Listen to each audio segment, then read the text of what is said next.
Welcome to Minute Maid Park. Welcome to Miami All-Star Game. This is straight from what I think. Nobody's telling me what to say, how to say it, or anything like that. I am a guy making $30 million a year. Anybody who gives him more, you need your head examined. Dusty, get off the mound. They don't need you for crying out loud. You're a championship baseball team. You want to be part of that? We're trying to help you. And you let this ball drop. Dive!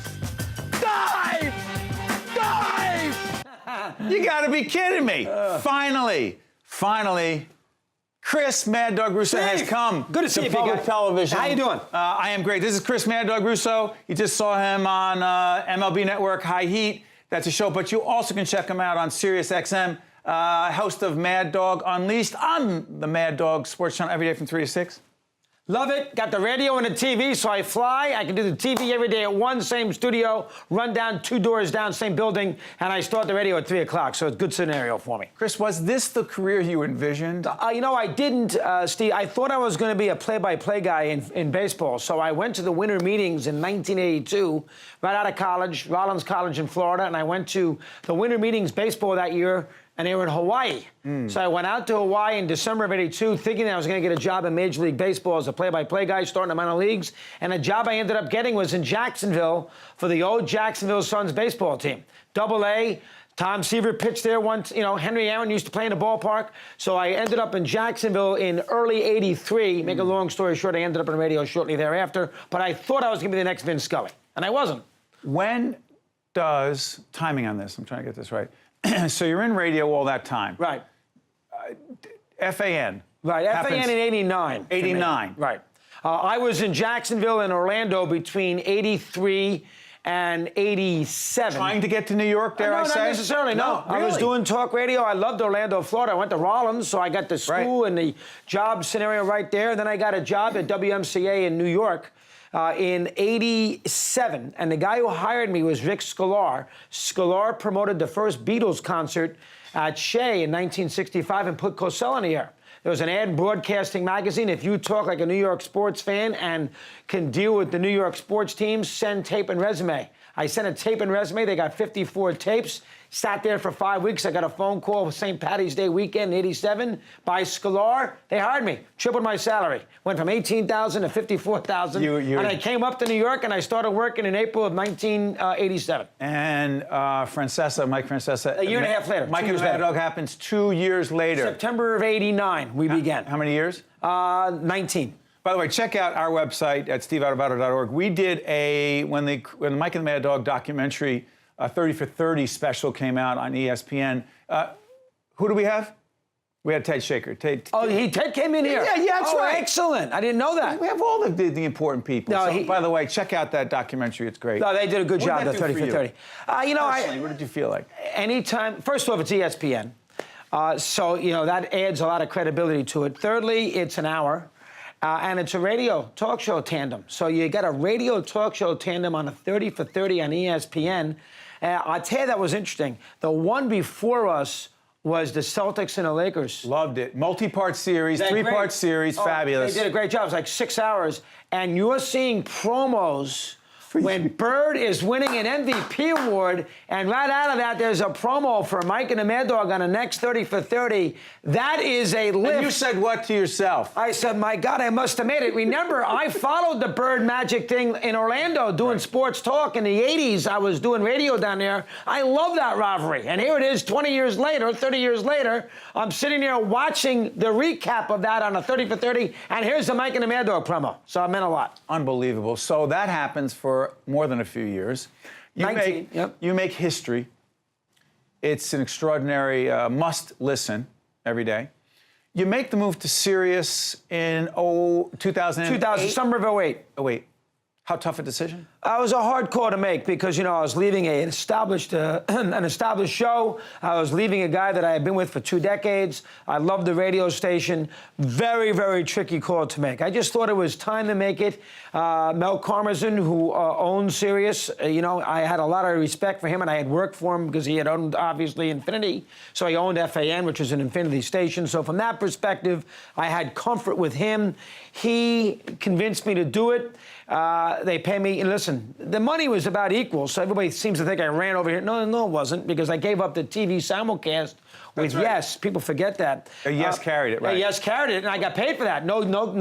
Separate. Separate? That's awesome. a separate deal. The idea no TV with the Sirius. Chris, sorry for interrupting. The idea of being able to program your entire channel.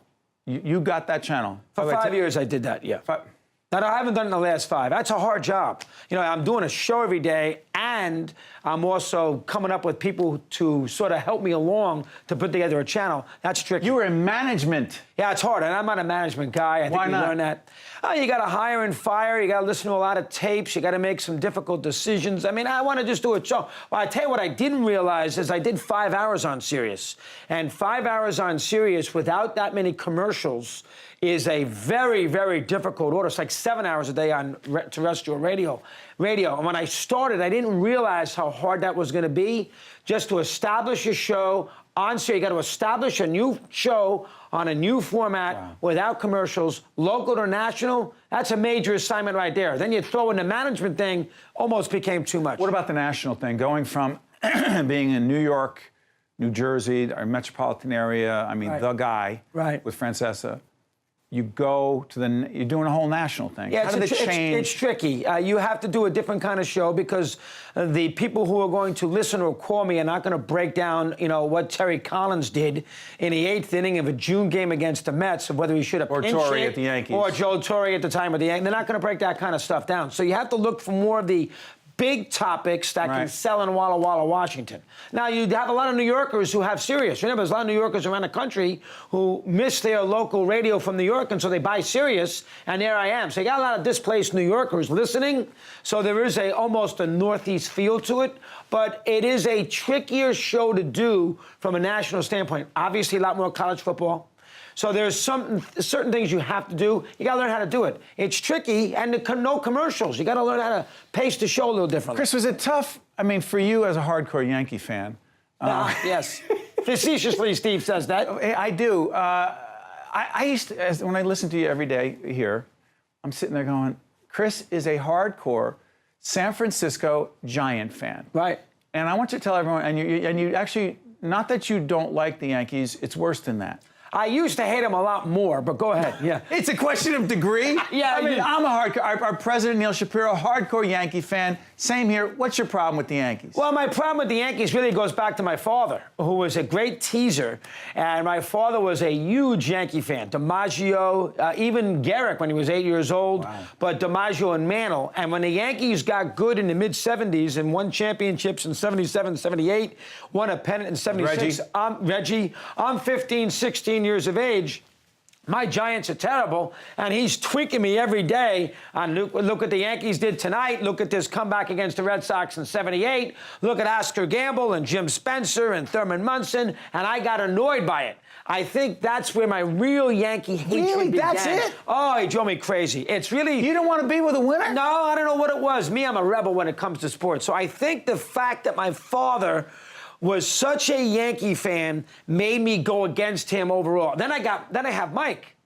So Francesa. who's like a big brother, who's as big a Yankee fan as my father used to be. Who they had a relationship. My father and Mike were close. Right. Even when you guys weren't getting along, they stayed close. Good boy. Right on. And then the Yankees win in 96, 97, 98, right in the middle of Mike and Amanda. And the Giants stick again. And you cannot be talking about McCovey and Mays because that time passed. Exactly right. Who cared? Plus, the Giants are bad for a good part of this year, and the Yankees are winning championships. So I got it at a youthful age on one hand, and then I get it from Mike when I'm in my career doing talk shows with him. So, and then I leave, and then the Giants get good, win 3 championships. So I'm not there to really have fun with it with Mike.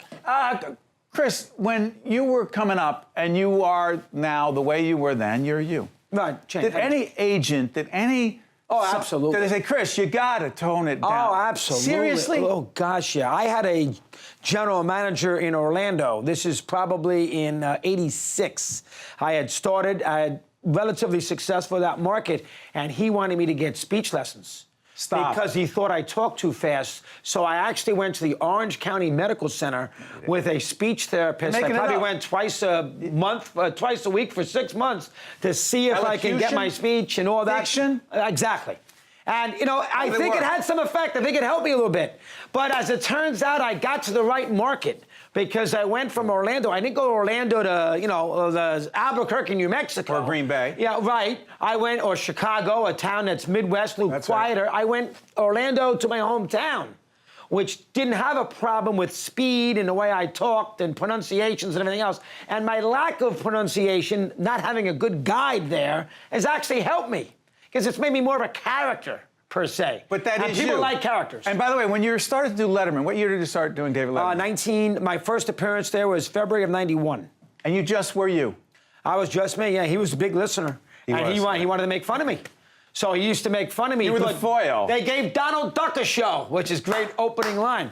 So I did Dave for a long time. I did Dave for a long period of there. I love doing that. Plug the MLB. Oh, MLB, I love it. It's Sirius High Heat. It's MLB High Heat every day at 1 o'clock. That's the best network in the world to work for. I tell you, most networks that are owned by the owners, right? NFL Network, NHL Network, you name it, you have to be somewhat careful because it's an owner scenario. This, owned by the owners, they let me say what I want. Now, I don't go absolutely nuts like I would on the radio. We saw the opening, though, Chris. You say... There you go. And by the way, we had Al Leiter on with us. He worked with him as well. What a great guy. He said the same thing. Best place to work. No pressure. No pressure. They basically let you do what they want to do. And remember, editorial content for a talk show host, you know better than anybody, is everything. They got to let you be you. And the MLB Network has always let me be me, so give them all the credit in the world for that. So I do an hour show every day talking baseball, even in the wintertime, but how bad can that be? How much, before I let you out of here, how much do you love your career and your life? Well, remember, the thing for us, you too, you made a hobby a career. Yeah. 99% of the American public is not able to make a hobby a career. I would be following sports anyway, so the fact that I've been able to do it for 30-something years as a living is a major, it's a gift from God. And so God gave me this memory. It's almost like God put me on this earth in the mid-60s. I'm an only child. It's almost like sports is my friend. It's like my sibling.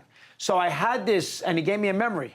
So you put that with the passion, and I'm 6 years old. He created a talk show host. Make a long story short. All right, I'm not going to say where Chris Summers, sure, because people flock there, but you got to see this guy run on the boardwalk. Oh, I love you too. Steve saw me for years on that boardwalk, running up and down. We finally got together doing a show together. I stopped Chris. He was running because everybody's bothered. Hey, you gay mad dog. I said, Chris. He goes, yeah, what? I go, it's me, Steve Adubato. He goes, who? No, yeah, you did. Did I say that? I apologize. And I That's said, a bad job. You got to come do our show. And he goes, what show? And finally, 10 years later, that's all it took. That's all it took. Hey, you know what? Thanks, great to have you with us. Thank you for having me on. Appreciate it. This is Chris Mad Dog Russo, every day, SiriusXM. 3 to 6 on High Heat, 1 o'clock, Monday through Friday on the MLB Network. They let us plug it, PBS. There you go. That's the Mad Dog. We'll be right back right after this. One-on-One with Steve Adubato has been a production of the Caucus Educational Corporation, celebrating over 25 years of broadcast excellence. This special edition of One-on-One with Steve Adubato is brought to you from the Tisch WNET studios at Lincoln Center. Funding has been provided by RWJ Barnabas Health, Berkeley College, the New Jersey Education Association, Horizon Blue Cross Blue Shield of New Jersey, the law firm of Gibbons PC, NJ Best, and by Adler Aphasia Center. Transportation provided by Airbrook Limousine, serving the metropolitan New York, New Jersey area.